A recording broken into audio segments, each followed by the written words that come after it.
अस्सलाम वालेकुम व्यूवर्स, आज मैं आप लोगों के लिए रमज़ान स्पेशल 2 तरह की चटनियों की रेसिपी लेकर आई हूँ। बहुत ही मज़ेदार रेसिपी है।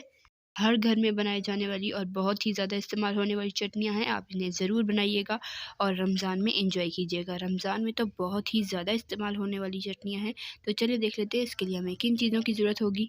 तो सबसे पहले मैं बनाऊँगी धनिया पुदीने की हरी चटनी। इसके लिए मुझे चाहिए होगा बिल्कुल फ्रेश हरा धनिया 2 हैंडफुल यानी कि 2 मुट्ठियों की जितना या 1 कप, और फ्रेश पुदीने के पत्ते 1 मुट्ठी के करीब, और हरी मिर्चें चाहिए बिल्कुल फ्रेश वाली हस्बे ज़रूरत। मेरी तेज़ होती हैं इसलिए मैं 4 से 5 अदद ले रही हूँ। अगर आपकी तेज़ नहीं होती तो आप ज़्यादा भी ले सकते हैं, अपने हिसाब से एडजस्ट कर लीजिएगा। नमक चाहिए हाफ़ टी स्पून, भुना कुटा ज़ीरा चाहिए हाफ़ टी स्पून।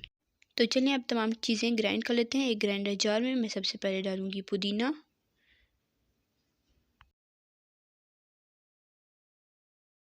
और साथ ही इसमें जाएगी हरी मिर्चें और नमक और भुना कुटा ज़ीरा। भुना कुटा ज़ीरा ज़रूर शामिल कीजिएगा, इससे फ्लेवर काफ़ी ज़्यादा इन्हेंस हो जाता है और बहुत ही इसका टेस्ट डबल हो जाता है, बहुत ही मज़ेदार हो जाता है। अब साथ ही इसमें मैं शामिल करूँगी हरा धनिया, बिल्कुल फ्रेश वाला आप लीजिएगा। फ्रेश चीज़ें जो हैं वो चटनियों में ज़्यादा मज़ेदार लगती हैं और चटनी का कलर भी बहुत ही खूबसूरत हो जाता है।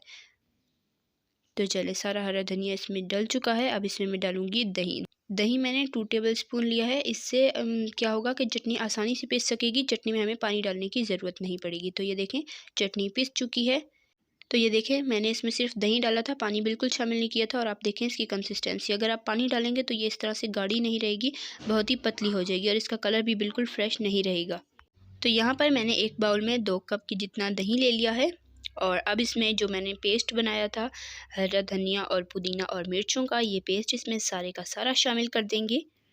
और आपसे रिक्वेस्ट है, अगर आपने मेरे चैनल को अभी तक सब्सक्राइब नहीं किया तो अभी सब्सक्राइब करें और साथ मौजूद बेल आइकन को ज़रूर प्रेस करें, ताकि आपको इसी तरह की मज़ेदार रेसिपी सबसे पहले देखने को मिल सके। और वीडियो को लाइक और ज़्यादा से ज़्यादा शेयर कीजिएगा। तो ये देखिए मैंने इसे अच्छे से मिक्स कर लिया है और फ्रेश चीज़ें इस्तेमाल करने की वजह से आप देख सकते हैं इसका कलर कितना खूबसूरत है। तभी मैंने आपको कहा था कि आप सारी चीज़ें फ्रेश इस्तेमाल कीजिएगा। तो माशाल्लाह से बहुत ही खूबसूरत कलर आया है।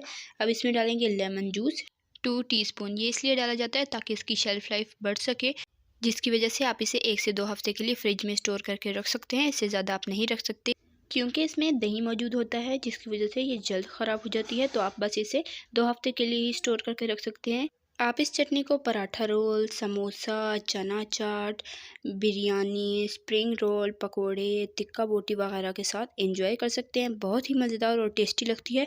रमज़ान में ज़रूर ट्राई कीजिएगा, बहुत ही आसान भी है और मज़ेदार भी है। तो चलें अब इमली की खट्टी चटनी बनाना स्टार्ट करते हैं। इसके लिए मैंने यहाँ पर लिया है इमली का पल्प, 1.5 कप है ये।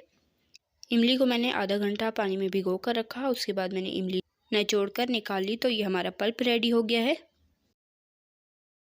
इसके बाद मुझे चाहिए है धनिया, पुदीने और हरी मिर्चों का पेस्ट। थोड़ा सा मैंने पुदीना लिया था और 1 मुट्ठी के जितना मैंने धनिया लिया था, और हस्बे ज़रूरत मैंने हरी मिर्चें ले ली थी और इनका मैंने पेस्ट बना लिया है।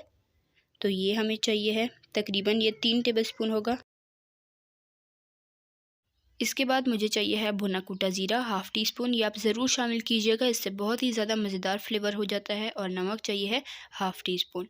अब चलें इमली के पल्प में सबसे पहले डालते हैं भुना कुटा ज़ीरा, साथ ही इसमें जाएगा नमक, और साथ ही इसमें हरा धनिया, पुदीने और हरी मिर्चों का ग्रीन पेस्ट शामिल कर देंगे। सारा इसमें शामिल करेंगे और इसे अच्छे से मिक्स कर लेंगे। बहुत ही आसान चटनी है, आप इसे ज़रूर ट्राई कीजिएगा। और अगर आपको पसंद आ रही है तो वीडियो को लाइक ज़रूर कीजिएगा और ज़्यादा से ज़्यादा शेयर कीजिएगा। तो ये देखें आप इसकी कंसिस्टेंसी इसी तरह की होनी चाहिए। इमली का पल्प ज़्यादा पतला नहीं होना चाहिए, क्योंकि ये चटनी इसी तरह से गाढ़ी होती है और बहुत ही मज़ेदार तभी लगती है। आप इस चटनी को फ्राई फ़िश के साथ, चिकन टिक्का के साथ, टिक्का बोटी के साथ, रोल पराठों के साथ, चना चाट और गोलगप्पों के साथ बहुत ही मज़ेदार लगती है। ज़रूर ट्राई कीजिएगा और मुझे अपना फ़ीडबैक दीजिएगा। बहुत ही आसान और मज़ेदार 2 तरह की चटनियों की रेसिपी सिखाई है, जो कि बहुत ही ज़्यादा इस्तेमाल होती है। आप ज़रूर ट्राई कीजिएगा।